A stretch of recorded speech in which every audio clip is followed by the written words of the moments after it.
Only thing unplugged is Forgotten Seasons. Welcome back, Forgotten Seasons. Boogie Cousins, what is good? What's happening? What's happening, guys? Everybody's favorite cousin is in the house today. How much of that, your development in middle school and high school, made you make a decision to go play for Cal? And you were committed to UAB at first for a hot second. Yeah. So crazy thing is, boom. So to correct myself, I actually started playing basketball in middle school. I started in the 7th grade. So I kind of had a late start. That's late. Yeah, that's pretty late. Yeah. Mm-hmm. But this is how fast I picked up the game. And by 9th grade, I was the #1 freshman in the country. But that's how fast I picked up the game. But anyway, when it goes to Cal, rewind back to middle school, I went to my first college game. It was UAB. This is at the time I lived in Birmingham. I went to my first collegiate game, and it was UAB versus Memphis, Calipari. So Cal has, you remember Sean Williams? Yep. So I'm seeing this guy play, and at this time, I'm starting to play basketball, but I don't really know what I am. I'm being taught by people. I'm just trusting the people around me. I'm just taking in information. But I'm still trying to figure out what I am as a player. So I see Sean Williams, and I'm like, damn, this dude cold as fuck. He's shooting it, he handling smooth as fuck, punching on motherfuckers. To me, I'm like, this dude is the complete package. He's everything in a basketball player. And at the same time, he's unselfish. And through it all, I'm just watching the smoothness of his game.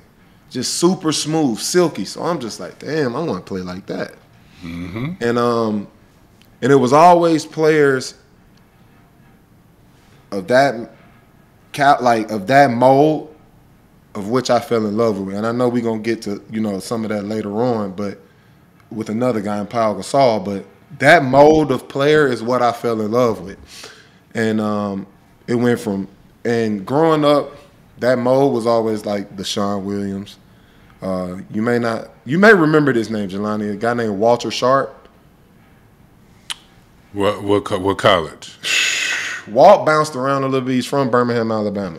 Okay. But if you don't remember the name, it's cool. Walter Sharp was another one of those guys that I molded my game after. A guy goes by the name of Stanley Robinson, rest in peace, Sticks. Went to UConn, had a couple of pro years. Rest in peace. Another guy molded my game, and then it was Carmelo, Pau Gasol, Shaq, Amari, and then I just combined everything. Bits and pieces until you made a gumbo. You made a gumbo. Exactly. Some good home cooking, gumbo. But when it came to Cal, I'm just like, damn, that's so dope to see him allow this player of that size, be able to, play his game. So that's what kind of put Cal on the radar for me. So then, boom, we fast forward, and I was a hometown kid. I was super naive to, just the collegiate world. When it comes to being professional, all of those things. I was even naive when it came to actually becoming an NBA player. The way I lived and the way I grew up, everything was reality for me because that's what my surroundings were, if that makes sense. So outside of that, you don't really, coming up the way you come up, you don't really dream big. You just dream of your reality, what you see on a daily basis. Mm-hmm. And you know what we consider successful coming up in those type of environments. So you would dream of, shit, I hope I can get a Chevy Caprice and put it on sixes. You know what I mean? That was dreaming big in our environment.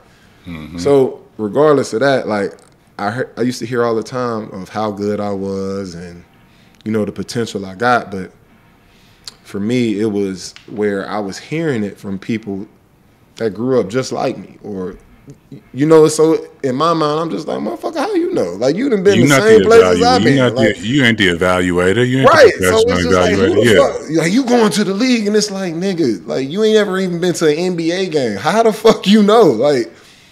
So that's kind of how my mind would think when I would hear people talk to me like that. But like I said, I was more in touch with just the reality of everything happening around me. So when it came to me committing to UAB and things of that nature, like I said, I was super naive, and I was more so operating on comfort. Like I was gonna be home, which wasn't necessarily the best for me anyway, but it was comfortable. So it was like, yeah, I'm gonna just go to UAB. I didn't even go on an official visit to UAB.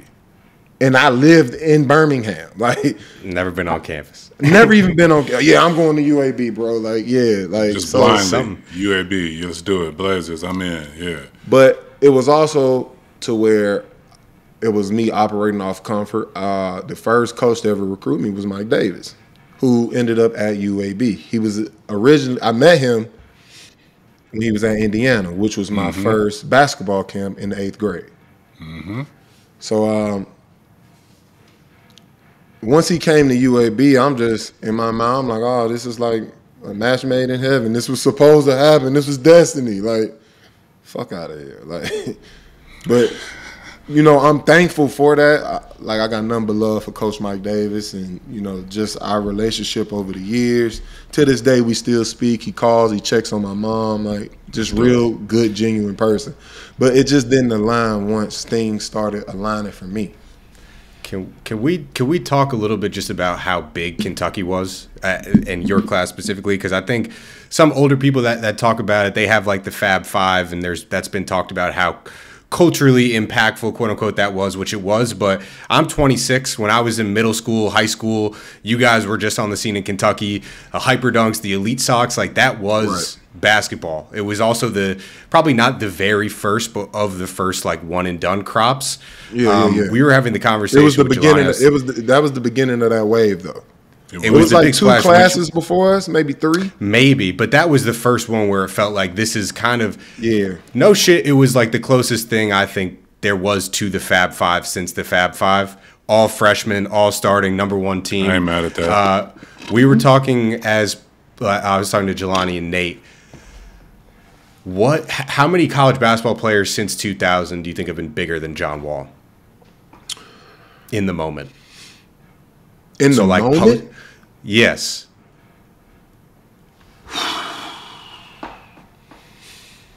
Greg Oden was a fucking monster. I'm not saying that year at Ohio State. No, I'm not. I'm talking about as far as hype too. Him coming out of high school, the hype was crazy. Okay. Crazy. Like they were saying he was the next Shaquille O'Neal. It was crazy. He dominated throughout the tournament. I remember he ended up. He broke his hand or some shit and was hooping with the left, right? Came back. Bro, yeah, so Greg was going to the Natty. Wasn't they in the Final Four or close to the Final Four? I think they lost to Florida. They almost won. They lost to Florida. Yeah. I think in the championship. Yep. So Greg Oden for sure. Damn. Since 2000? It's like since the Fab Five. I mean, since that college basketball players, personalities, like Derrick Rose, maybe. Nah, I'm not gonna say that. Derrick Rose hype.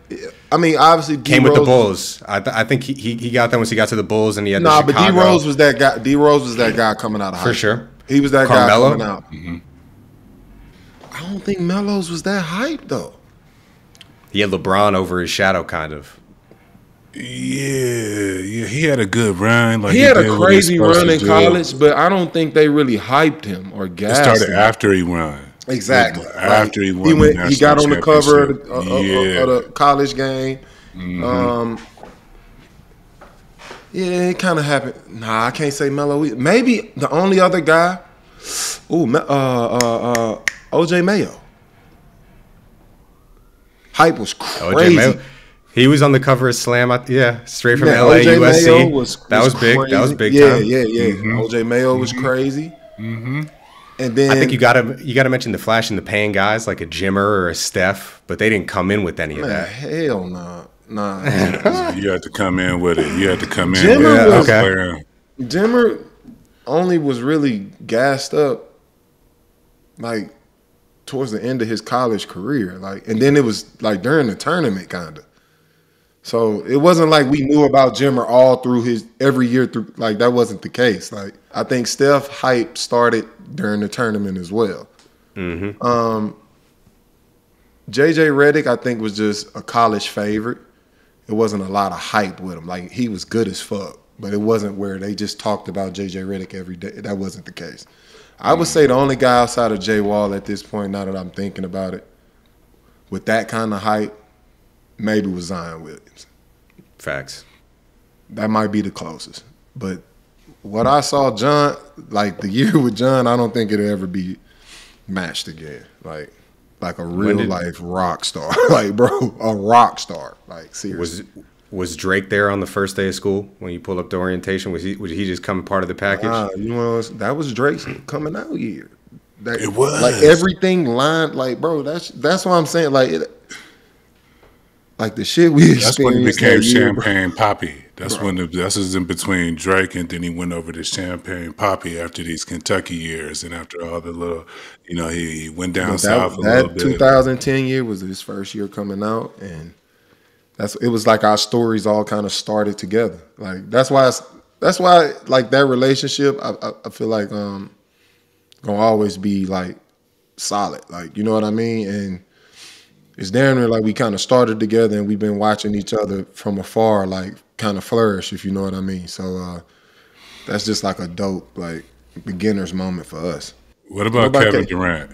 In that John Wall conversation of hype? KD at Texas is I can't say KD, and the reason is because KD came out that year with Greg Oden, so Greg Oden took all the hype. I'll give you that.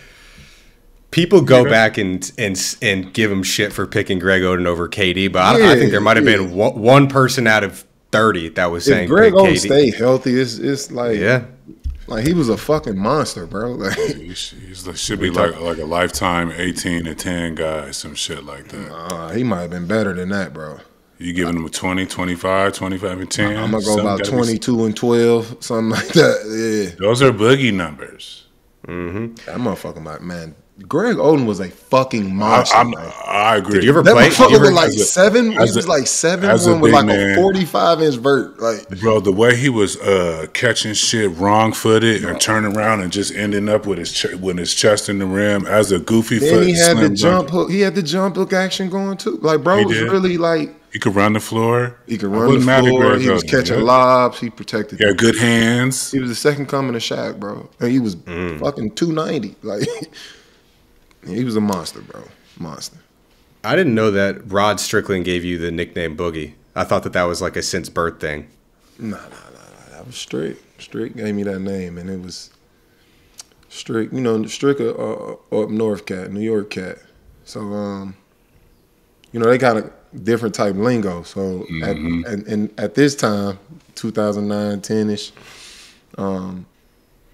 you know, he was pushing the lingo of like, do you got boogie in your game? Like, it was, you know, guys got a little sauce to their game, whatever. Like, so, I played that way. Like I said, I told you the guys I kind of modeled my game after. So I had a little sauce to my game. And he was like, man, you got some boogie in your shit. And like the next day, it's like, what's up, boogie? And it just started steamrolling, and bro, that's literally my name now. So, yeah, I get more boogie than DeMarcus. So, yeah, he definitely renamed it for sure. It's good coming from a proper OG too. Coming from Rod Strickland as one of the hoop OGs. I'm honored. I'm running with that. Strick one of the boogiest to ever do it. Like, to ever do it. Boogie coming from one of the boogiest. That's what I'm saying. He gave me. I'm like, hell yeah, my name Boogie. What the fuck you mean? Like, yeah, I got stamped by Strick. So I thought that was pretty dope for sure. Going into Sacramento, I want to show you something. We talk about situation a lot, and what you're able to do. Can you see this? Fuck. Can you see my screen? Yeah, I see that shit. So, do you understand what I'm trying to cryptically say? Yeah. Yeah. Yeah. So for those who can't put the pieces together, the top pictures who was drafted in That would have the been a top hell of a 10 starting five. would have been decent, right? Just decent. Decent.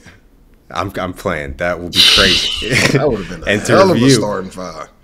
so right after you go number 5 in 2010, next year they pick Jimmer number 10, 1 pick ahead of Clay, 3 picks ahead of Kawhi Leonard, Shumpert, Tobias in that draft. 2012 they go Thomas Robinson, next pick Damian Lillard. Would have been an all right point guard for you, I would say. 2013 McLemore, then KCP and McCollum go right after that. Stauskas number 8 and 14. Stauskas. Okay, Stauskas. You ready? Okay, 1, 2, 3. Nick rocks! Right before that was Smart and Randall.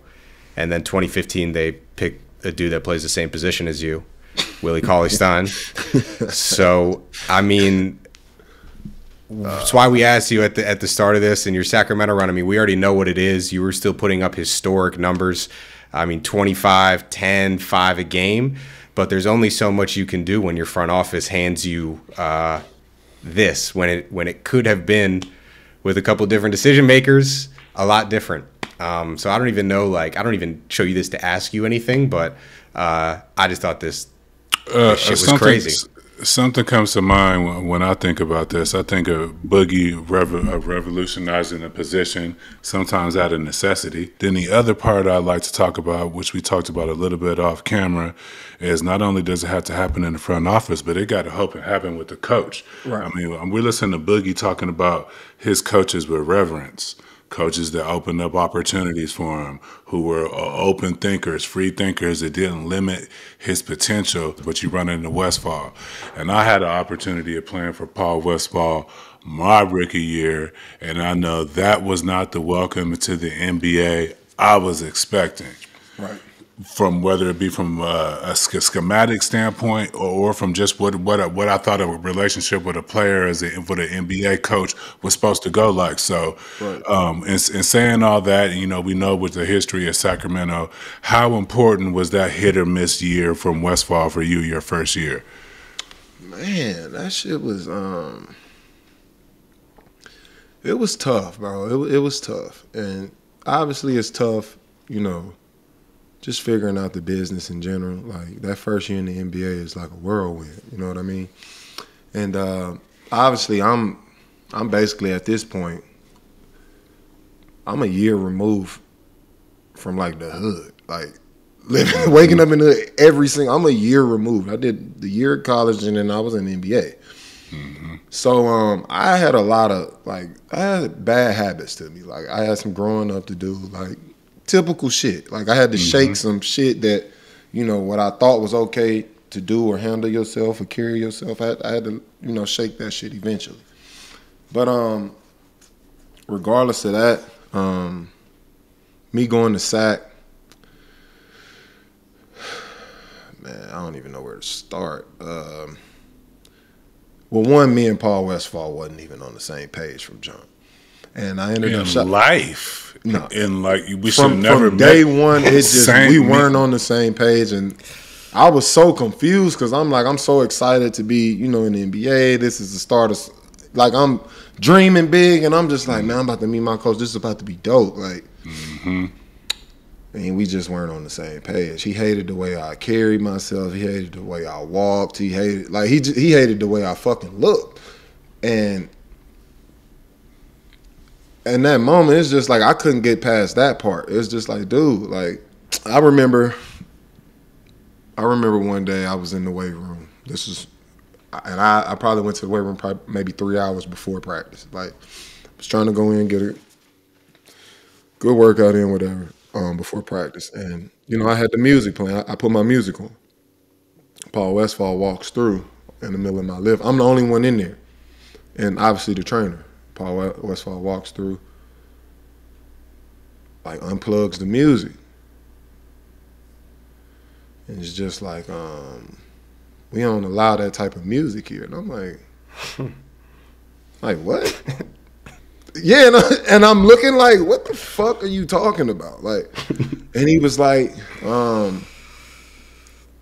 my teams don't play that type of music, and I would prefer you play some classical music, or it was something else he named. I'm just like, yo, what the fuck? And then he kind of said something to the trainer at the time and was like, you know, anybody play rap music is fine. So I'm just like, yo, what the fuck kind of shit is this? Like, I'm like, this the NBA, and I'm coming from Kentucky. We got with Drake booming, like with Drake. Now we ain't listening to Drake. You feel me? Like we got OJ Juice Man on the, like we doing our thing. Like, so I'm just like, damn, like. So it was that, and it was a lot. I mean, I can go on and on with different stories that kind of rubbed me the wrong way with just dealing with him, but it helped me realize like how the system was kind of outdated. If that makes sense. And I've heard stories like that. I've seen like coming up, because I'm a 90s baby, coming up, like even when it came to like high school, middle school, you would have these certain coaches and they'd just be like, no rap music, or, you know, but at the time there were grumblings, like, there was grumblings that these old dudes still existing but about it's still, rap music. Right, yeah. But you still respect it because you're a kid. Like, so now I'm in this position and like I'm getting paid to play basketball. This man is just like, man, no rap music. It's just like, yo, what the fuck are you on? Like, how you gonna tell me what I can listen to?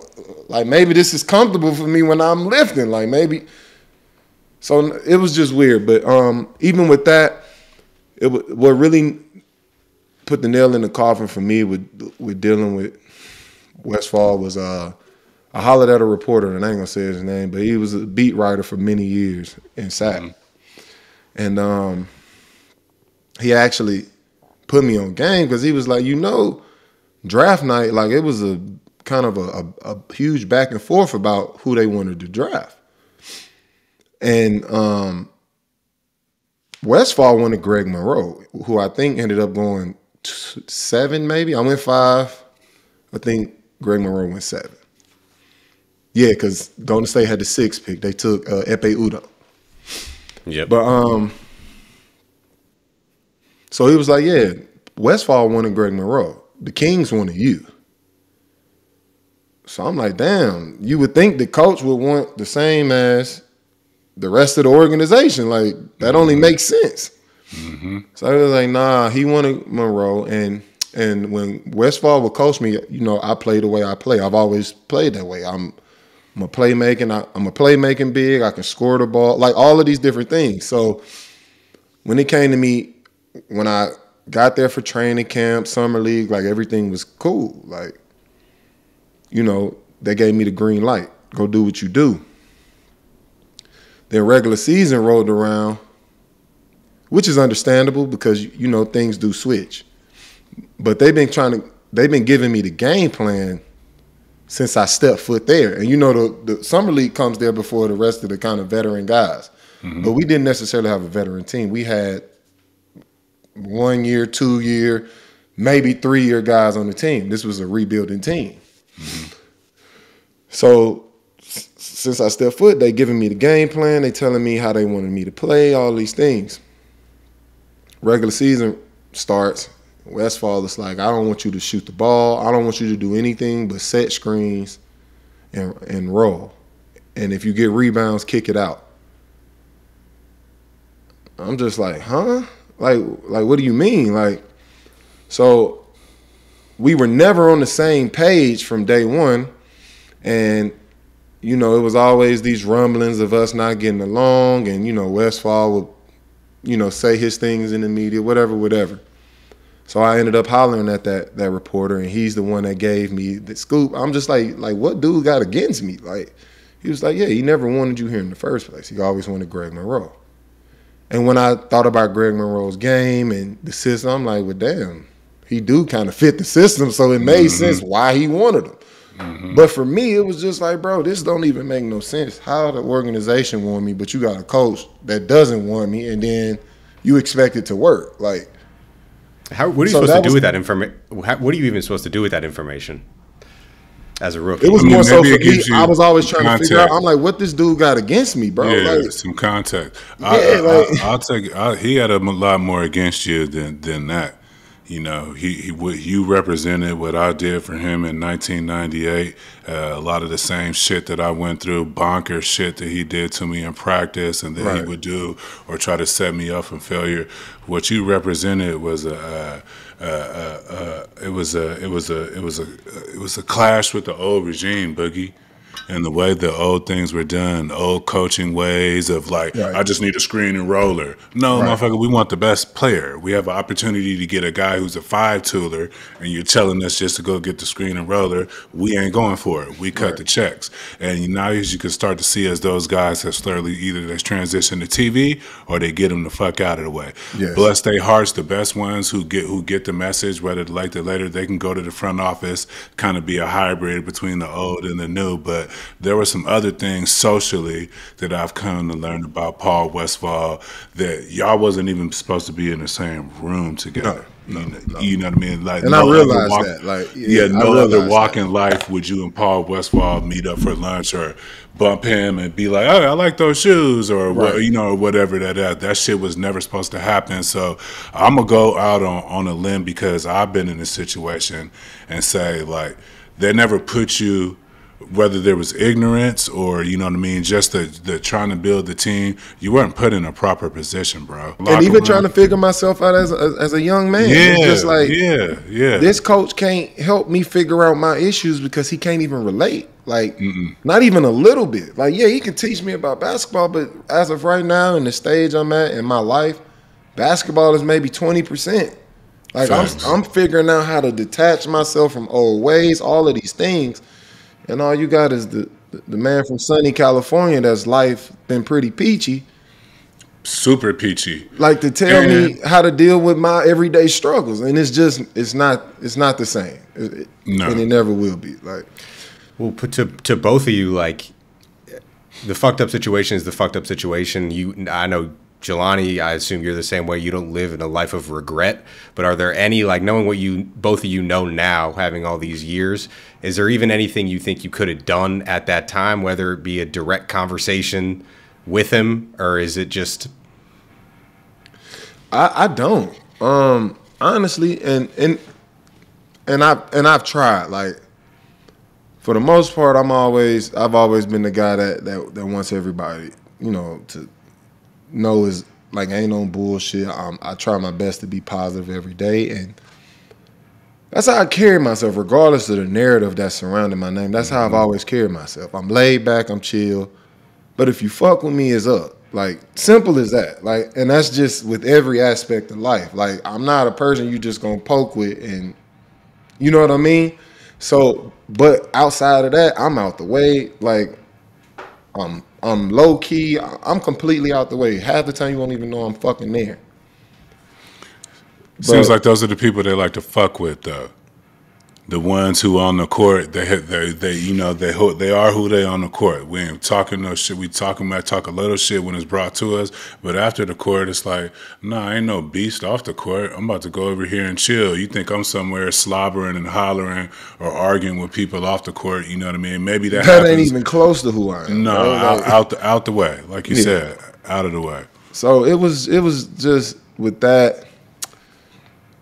I just don't. I went out my way to make him like kind of understand me, and I've tried to understand him. But like I said, at that stage in my life, I couldn't relate to him, and he couldn't relate to me. Like, and I could see why, you know, the way I may have spoke or my lingo at the time or whatever the case may be could probably rub a dude the wrong way. Like, once you grow up a little more and see how, you know, life's. And you see the different type things that go on every single day, for the most part, and even when it comes to our racial issues in America, like most of that shit, the core of it is we can't relate. Simple as that. And us not being able to relate, when you speak to me and try to explain yourself, brother, I just don't even know what the fuck you're talking about, and vice versa. So until we can get to that part of just understanding each other's foundation, like, we fast forward to another scenario, as in me and this coach trying to coexist. It's just like, bro, I don't get it. Like, I don't get you, brother. Like, and that's okay. It is. That's not my fault. That's not the coach's job or his fault. That was on the missed. organization to make sure you're putting the pieces in place to make this young investment work. And that's just kind of how I look at it. So do I have regret as far as our relationship? No. I mean, I wish it would have worked. Like, you know what I'm saying? I wished every coaching situation would have worked, but that's just how sports go. They don't always work. But for me, it was more so like me being the scapegoat. Yeah. As far as it not working, like, yeah. And then that also rubbed. It's just like, dude, you throwing my name through the mud, like, just because you can't coach this team or the team doesn't fit, that's not my fault, brother. And it's not. And maybe I do play a part in that, but so do you as the coach. Like, you know what I mean? So that's just more so how I felt about it. Yeah, man. And from my experience with this dude in particular, there was no way. He drew a line in the sand, and there was no formal communication. You know, could I have said some things differently? Maybe that I said to him in front of some front office people or around some people that shouldn't have heard it, but he drew a line in the sand where you had to stick up for yourself, your name. Bro. He was fucking with you. You know, this it is was crazy.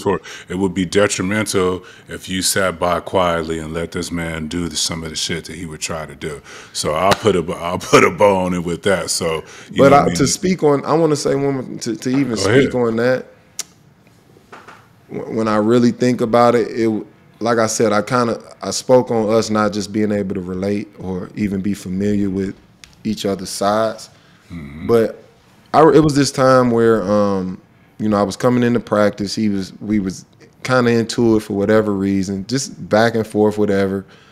And I told you I carry myself. Jelani, you see me to this day. I'm low key, like, regardless of how big my name is or was at the time, I've always kind of carried myself the same. Like, I'm low key, I'm out the way. If I was a guy that went out, I'm not the guy standing on the table with a bottle. I'm the guy sitting down in the cut. You don't even know he there. Like, that's just how I carry myself. I don't crave attention. I actually don't like attention. Like, the same.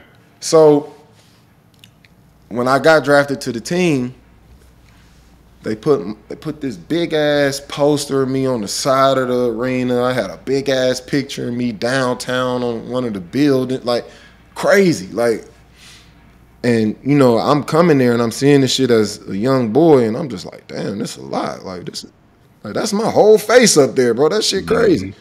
So it was one day, coach was pissed at me. Westfall was pissed at me. He was talking this shit to me. He said something like, You think you all that because you got a picture on the side of the building? And I'm like, bro, I don't give a fuck about that picture. I'm like, I'll make sure they take it down. I'm like, take it down. Like, I don't give a fuck. Like, and I'm pulling into practice the next day, and I kid you not, it is 6 men at the top of the fucking arena pulling the poster down. I'm just like, damn, this dude really like got it out for me, like.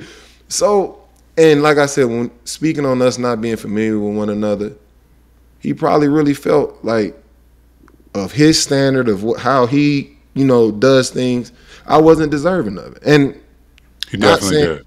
You know what I'm saying? So I could see where like the animosity or how he felt about me, I could see where it came from. Like, hey, in his mind, he was helping you. And to me, in his mind, I just wasn't deserving of it. Like, and he was like, I'm gonna knock you down so you can build yourself back up. That's how them motherfuckers think. You're not deserving of it, so I'm gonna knock you down, and I'm teaching you a lesson because this is how I do it, and then you can build yourself back. Well, you've tried to, that's another way of breaking somebody. Right. And then letting them build you back up. Now but if I don't break, then I'm not coachable. Boom. Right. If you don't pick and roll, if you pick and roll and just, then you break. Now he got you. If you still exploring and being the boogie and doing the boogie shit, now you're a problem. So that's how they get you. And I think in that moment, I've thought back on it, and it just come to realize, like, dude, I wasn't his player. I wasn't his type of player. For his standard, for what he was looking for, and maybe so when it came to his system, I just wasn't his player. And I can understand now why it was so much like animosity. Like, Right. and in my head, I'm just like, damn, why the fuck this dude on my back so crazy? Like, and it was always like negativity. It was never anything like positive. Like, but he would come with the negativity, and then at the end of it, be like, man, I'm just trying to help you become a man. Like nah, Ain't nobody brother. need all that. Nah, brother, this ain't it. Like, Well, I'll say from a fan perspective, me and all my boys loved watching you play. I think the definition of a dude, like, get him to a better situation, like, please. I mean, we listed off all the draft things. Even later after you gone, that front office made some of the worst decisions ever. They could have Luka, but they chose Marvin Bagley over him. So, I mean, hindsight's 2020, but I wasn't asking in terms of anything like, do you regret anything? I just, sometimes it's cool to know, like, if you even have perspective, but some situations are just so broken that there's no perspective really to have, other than that it was just all fucked up. only thing I really wished for in my time was like my playing style and the way the way I played the game was embraced more at that time. Because now, you know, that's what they're looking for. Like, they fell in love, you know, with the playmaking big. So, I mean, you got to kind of also blame it just on the timing of it. Like, where the game was with two bigs, and two bigs in the post, one shooter, a defender, and a point guard. Like, that's the era that I entered the NBA in. I became a professional in. So, the way I played wasn't necessarily embraced yet. You know what I mean? It worked. It was effective, but it wasn't embraced. So I think that also played a part in it. I want to talk about New Orleans a little bit, which was your, you know, you have that dramatic kind of trade, and you talk about being ahead of your time. Before you got hurt that season, 25, 10, and 5 in a season for a big man. Up to that point, you, Barkley, Kareem, and Wilt were the only players that were doing that. And I think a lot of people look at Anthony Davis and the numbers that he was putting up, but might have been you there. And you both were killer. You have Rondo, you have Drew. Was that the best basketball you think, pound for pound, you had played in your career up to that point? Ever. And it was more so because I could then be completely who I was as a player. Like, I could flourish in my abilities. And it was crazy because I was emotional, you know, going to New Orleans. And because I felt like I got played for whatever reason. Like, it don't really matter now, but I felt like, especially when it came to the contract situation, when it came to how much I just endured in my early career with trying to make it work in Sacramento, they knew how passionate I was. That's why it was more so heartbreaking for me. But, you know, going to New Orleans, you know, I was kind of pissed. I'm like, why the fuck would you send me to New Orleans with Anthony Davis? Like now I'm like, oh, these motherfuckers really trying to ruin me, because it's like they're trying to dim my light with the guy. You know, AD had a lot of hype, like, you know what, and deservingly so. But it was almost like, and at that time of the trade, it was to where it was like 1A, 1B when it came to me and AD. Like, who was better? Like, so once they traded me down, I'm like, damn, it's like they trying to dim my light too. Like, but I ended up, you know, just kind of having a conversation with myself. You know, it's late after the trade. I'm probably up 4 a.m. just trying to figure this shit out. And I'm like, man, this is like, I've always begged to just play with a talent. Like, I just want a talent on the floor with me that I know is going to bring it every fucking night. And I'm like, I'm sitting here complaining, and it was nice. I'm just praying, like, God, just send me some fucking help, man. Like, you know what I mean? And I'm like, my prayers finally answered, and I'm now teammates with Anthony Davis, and I'm like, bro, like, just go make this shit work. Like, you're going to have to sacrifice a little bit, but you've asked to play with a special talent. It was delivered to you. And it may not have been what I was looking for, but it was still delivered. So I'm like, man, just be grateful for that and go make this shit work. And I've always based my game off being unselfish, which I never really got a lot of credit for with that either. So when it came to like figuring it out, I'm like, man, shit, I'm figuring out this game. I'm seeing his strengths. I'm now combining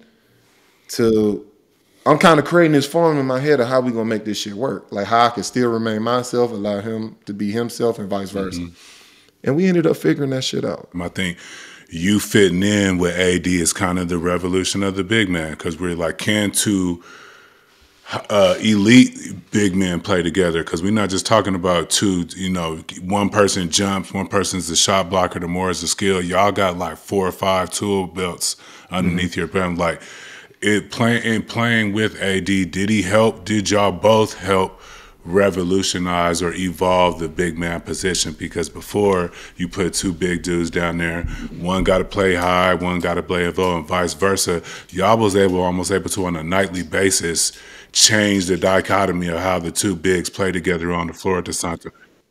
Yeah, I do think we played a part in it when it comes to revolutionizing the position. But I'll never be the guy to sit here and try to, I started this. I think we've all taken a bit of everybody's game, of pioneers in the game. Like I said, I've mentioned so many guys that have inspired me as far as how I want to play the game. And, it was a lot of guys doing this type. But like I said, even at their time, the game just didn't embrace bigs being able to play that way.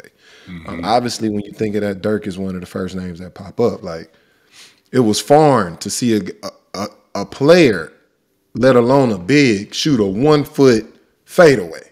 Now you see it every possession in the NBA. Like, it's nothing now. Like, I would take it a step further, DeMarcus. If there was a time as a big man, if you shot a 1-foot fadeaway, they had a couple of choice words for your ass. No, you sitting down. By the time you done. And it's a soft ass shot. That soft ass shot, like, get to the front of the rim. You Exactly. know what I mean? Booty. So yeah, to that note, it wasn't like Mark Jackson said something, or somebody said something about Mark Jackson and letting Clay and Steph shoot the way they did. They said Mark Jackson was the first coach to allow it. Yes. Some coach has to allow the evolution or the new thing to come before, because before that's a horrible shot. Y'all shoot from the logo. That was going to be my next point too about the coaching. Go ahead.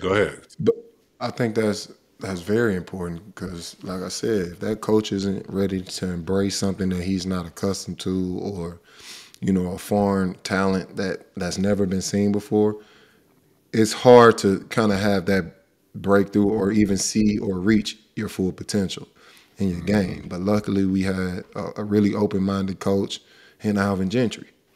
And, he would embrace it. Like, I'd rather us have free-flowing offense with my 2 bigs pushing, because if the opposite big is trying to guard me or AD in the open floor, or if we're already getting past them in the open floor with our ability to handle the ball, for the most part, it's going to be a small protecting the rim or a small to finish around. So we like our chances. And, we played a really free-flowing style of basketball. We had 2 incredible teammates in Rondo and Drew Holiday that also embraced it. That also helps. And obviously, you see in Drew with, winning his 2nd championship now and just his impact with that team. But the biggest thing for me is just his love for embracing doing all the smaller things for the team, being with the guy that guards the best player every night, being able to make, also make shots, and he just loves playing defense. Like, so having a guy like that that's super unselfish as well, but also can go run a team, it would be possessions where Drew would get the rebound. He would literally throw the ball to me or AD to bring the ball up. Same thing goes with Rondo. And we don't even have to speak on Rondo, because we know how much of a genius he is when it comes to the game, and him exploiting mismatches and things of that nature. Like, he's seen plays 10 plays ahead. So he was another guy that embraced, our ability to push the ball, make plays in the open court and things like that. So it was a combination of everybody on that team. But for the most part, it was Alvin Gentry just giving us the green light to go, do the things that we weren't accustomed to seeing from bigs. That kind of brings me to another thought, Boogie. Big man skills, guards using big man skills. and the game tilting from what it used to be before. Before there was you, there's been a handful of other players that have been out on the floor doing, pivots, you know what I mean, jabs, using, dribble crossovers, getting bumps, and using wing and guard skills. How much of the game have you seen that the guards are now using what the big man were taught? And now it's just being pushed out on the floor, playing off 2 feet, getting contact. That's more of a big man thing. There's a couple guards. There's a couple guards. Barron, you know what I mean. He'll get into his bop and get into your body. You know what I mean. But as I've grown up with BD loved the post. BD could fry anybody on the post off of up and unders and hook shots and everything. How much have you seen today? And this is going to go into your international experience and what you're seeing in Asia.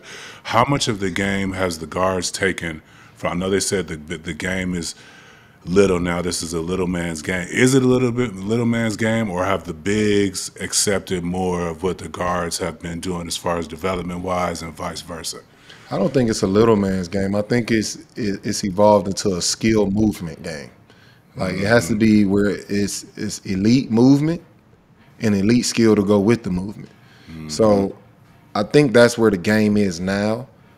And whatever fits that mold, fits that mold. It's not necessarily a little man's game. But to answer your question, you got to be able to put it on the deck now. Absolutely. It's funny you say it, Jelani. It's literally like the game just did a big flip. Like, because when you look at offense now, it's the guards start low, all the bigs up the floor in the middle of the floor. Now, facilitating, dribble handoff, whatever that case may be. Bigs dropping the guards. Bigs drop it down to it's actually crazy that you even say it like that. But tilt is crazy. With also how the game is being played, it's more so about exploiting mismatches. So if you have a 6'10" wing that's a 3-4, can play the 2, more so a Kevin Durant. Wherever the fuck he decides to want to score the ball from, that's where he's going to receive the ball. For some reason, he enjoys posting up. So I think it's more so of it does go to the evolution of the game because, like you said, it's now 6'10" guards scoring from the post, the mid-range, also being able to shoot the 3, and vice versa. It's also bigs with the same ability. You got guys like Joel Embiid, Nikola Jokic. So I think it plays a part into the evolution of the game. It plays a part into the playing style of the game. Globalization of the game. It's more European. It's a lot more European influence in the game. And we brought up Dirk earlier. Like I said, those 1-foot fadeaways, pivot fadeaway, that's all Dirk. That's a European style of basketball because the way they were taught to play the game, they were taught angles. They were taught to eliminate because of the lack of athleticism. So now you have guys that also have a 40-inch vert with the ability to shoot a 1-foot fadeaway. So it's the influence of the game from all parts of the world. It's the influence of the game of our pioneers that came before us. It's a lot of Hakeem Olajuwon in a lot of people's game. A lot of people, Hakeem. Jalen Brunson. Seriously, it's all post field. It's all reaction.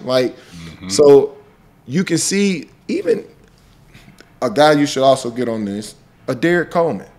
One of the most skilled bigs to ever play the game. Lefty with it, jumper. I just saw a video of him on Instagram. He was putting the work on, I think, Corliss Williamson. He hit him with a 5-piece. I was just on my Instagram. But even when it came to Derek Coleman, he was one of the more skilled bigs. Lamar Odom, a guy that doesn't get a lot of credit. Facts. In today's game, he's a $300 million player, bro. He up every year. Yeah, he can move around. Rashard Lewis, he was ahead of his game.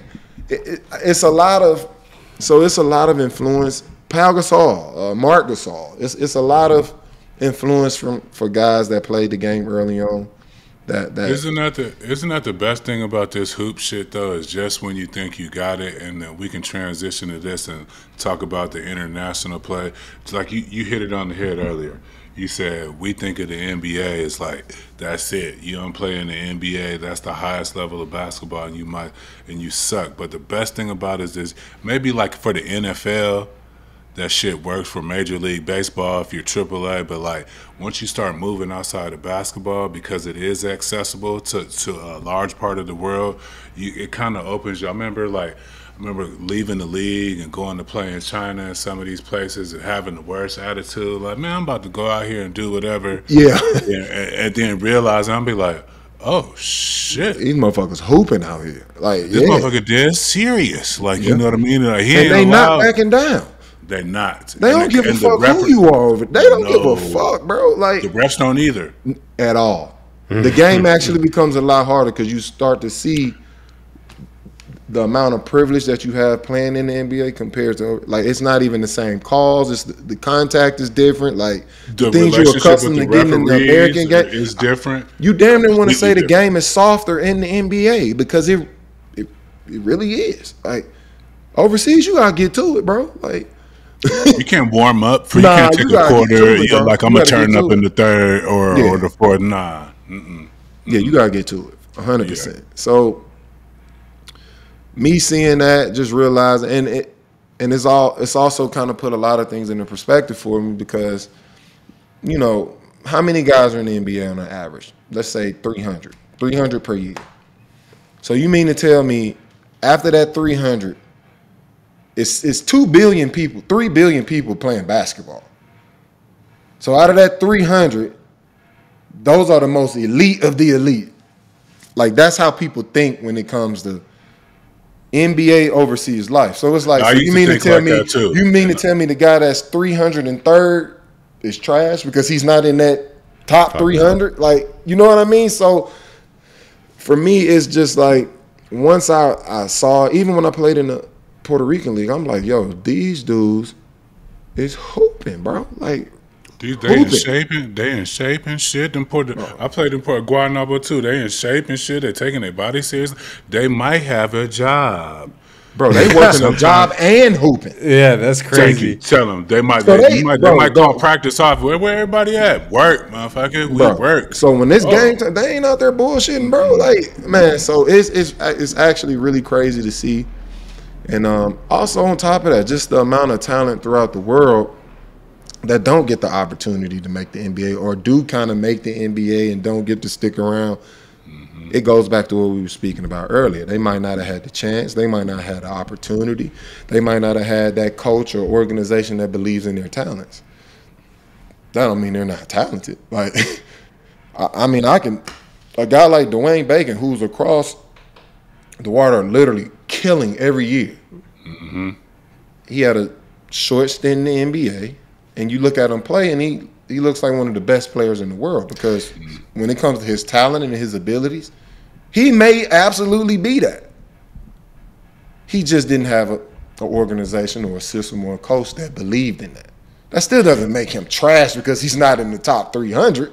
Facts. So well, you're also a hooper. Like you like to play. Like overseas, right. I think like you could, runs through you. You can kind of do the shit that you were doing earlier in the league. Right. So I think a lot of people when they think about overseas, like, and maybe some players feel like this, like they care a lot about how people perceive them. That's how we all operate. But you as a hooper, like, talk a little bit about America, though. Yeah, perceived in America, that's what I mean. But when you go over there, like, you like to play basketball, you like to win games, you like to shoot the ball, like. How much joy has it brought you? Has it improved your mental just being able to play the game of basketball how you want to play and know you can be playing? Because if you were in the NBA, it wouldn't be like that. Right.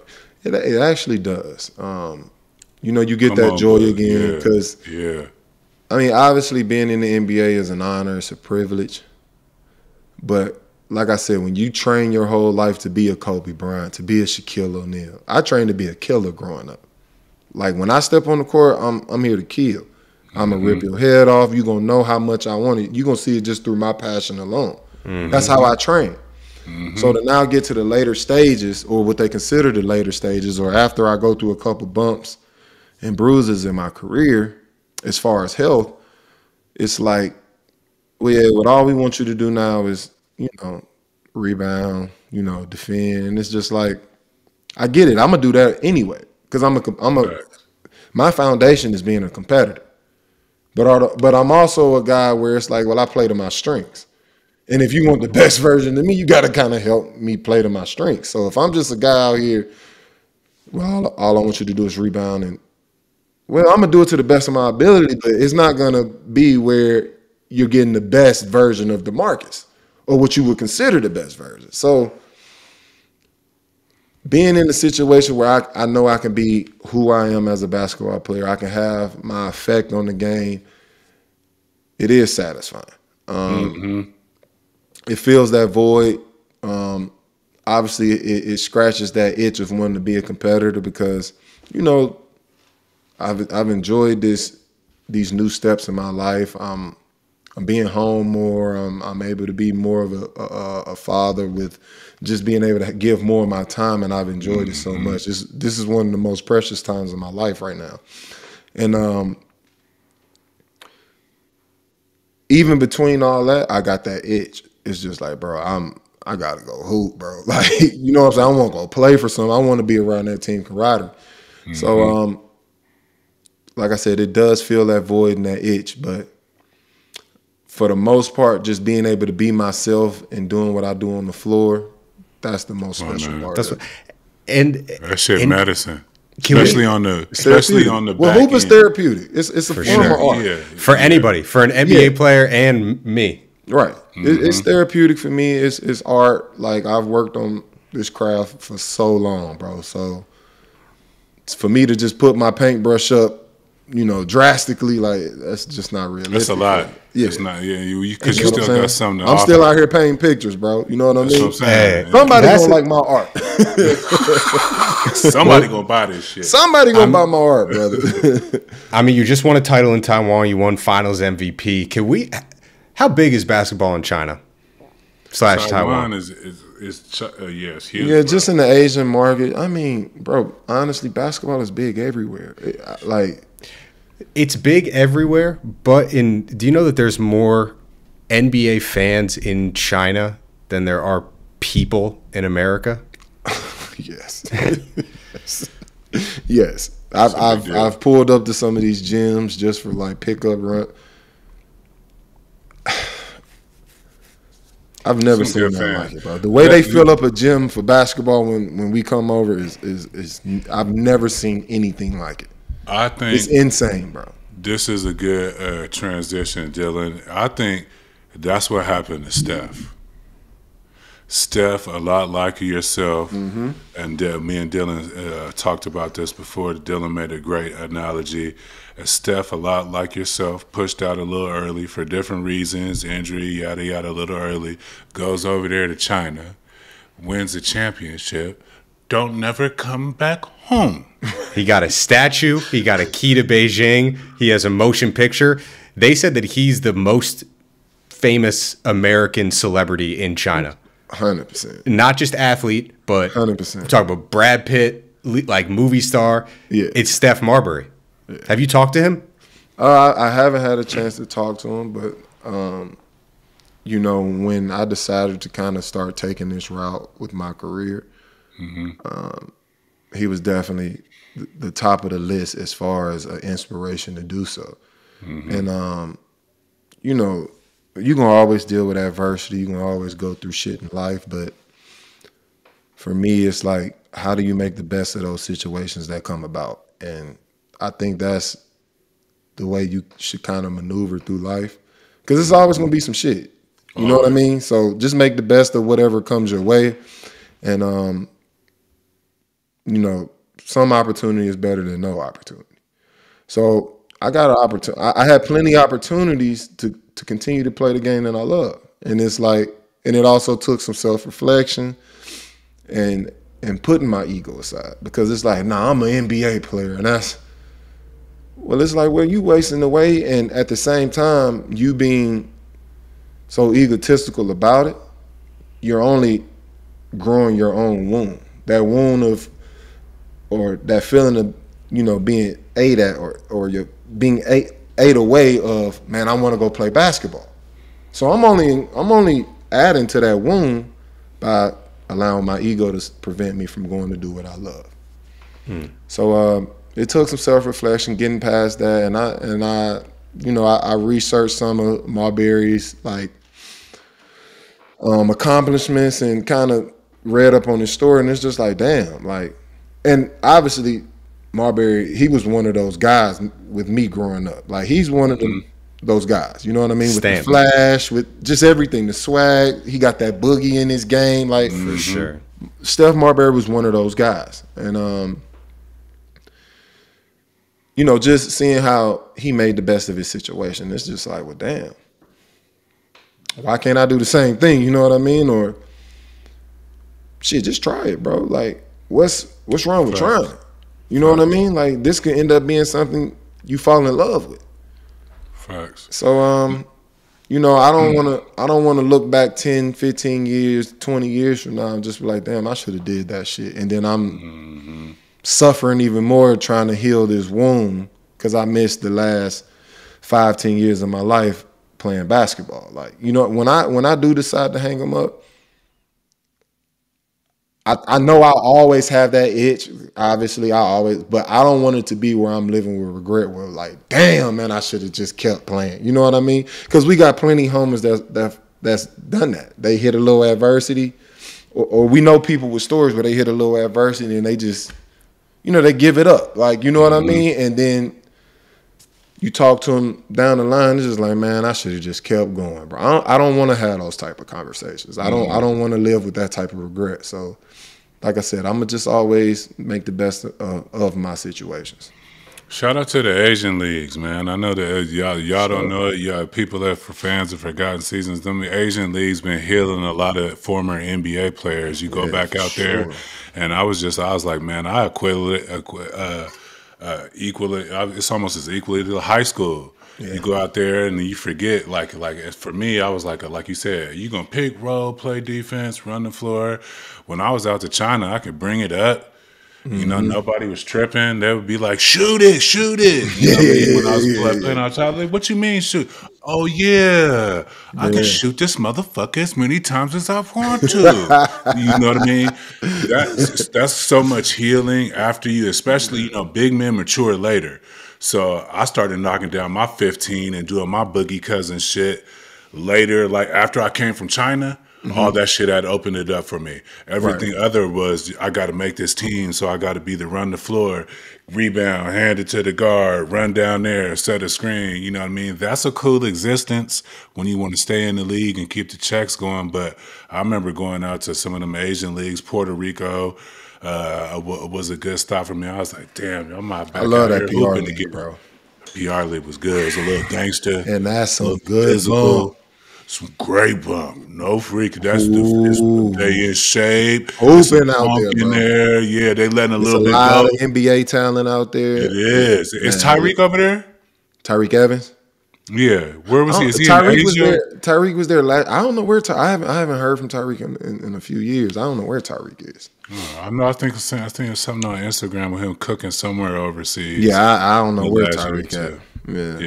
Yeah. Tyreek Evans, man. What do you remember? What was it like playing with him, and why didn't that could have been the next duo? Calipari guys.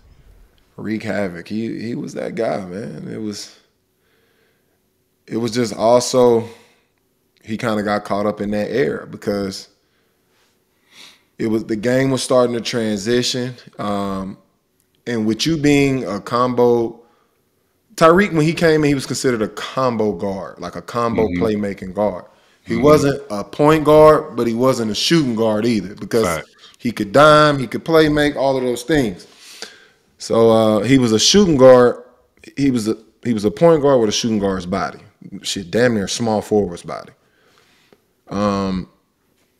Super talented. He just got caught up in the game to where if you had the ball in your hands as a guard, you had to really be able to shoot it because guys like Steph were changing the game. Damian Lillard were changing the game. Like, the game was just starting to switch then. So, you know, guys like James Harden, things of that nature. So, I think it was more so him getting caught up in the air, and then also injury. Like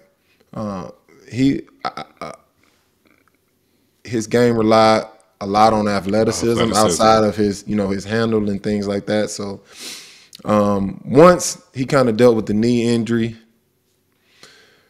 I'm not saying where he's not still an NBA caliber player, because I absolutely think so. Even with his time going out, it was just once you get on that side of things and then you kind of start to bounce around. He ended up in Indiana. It's hard. Does the organization still believe in you? Do they believe in you? It's that type situation. And obviously he got into trouble with the suspension or whatever, so that kind of just puts the cherry on the top. You know what I mean? And but man, that's one of the coldest. He been cold his whole life too. That's the crazy thing. Tyreek been cold his whole life, bro. Like for real. I believe it. Man. He was one and done, right? Yeah. Memphis one and done. Yep. Yeah. Wreak havoc. Wreak havoc. Shout out to Wreak havoc, man. Venezuela. Yeah. Is he in Venezuela?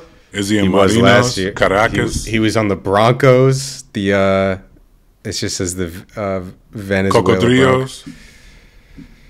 Boogie, I think you got some catching up to do to Jelani in the China League. I think what was your season high in Taiwan? Maybe like 38, something like that, 39. Jelani got a 41 piece. I ain't in no competition, bro. Nah, me and Boogie Cousins, man. We found that out. We found that out on some stepbrother shit, man.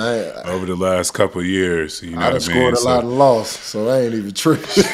Boogie got buckets on the main stage. Yeah, I ain't tripping. But shit, we can line it up, Jelani. Like, we can always mano y mano. You know what I mean? But behind closed doors, we are ATSPN. I would take our lineup against anybody's in media. Straight up. Fuck with us. In media? In media, I don't care. 100%. Our lineup is crazy. We got Hall of Famers, we got bench players, we got players who can play 4 and 5 positions. I'll even put you out there with us, Dylan. Shit. Appreciate it. Shit. You can put your ass in the corner, Dylan. You better know the shots, man. Who we pulling up against? Name it. The entertainers run. Y'all got a platform, uninterrupted. Whatever y'all got. That'd be hard. It would. That'd be hard. Nate could bring back that suit style too. He could put on a hell of an outfit as coach. Nate could be put him as the head coach. Yeah. Nate could be our head coach. He give me head coach vibes for sure. Yeah. Suited and booted. Yeah. I ain't mad at it. All right, man. Shit. Thank you so much for your time, man. This was great. For sure. You in Vegas? Yeah. Where you be going to hoop and train? I'm gonna come out there and hoop and train with you. Just fuck with me. Yeah. I got a little setup, but I got a strength and conditioning guy. Then I leave there, go get my skill work. I do that shit every day. Man, I would love to be in a boogie session. Let's go in there and work on some shit. Let's go. No freak. Yeah, I'm with it. I'm with it. Yeah.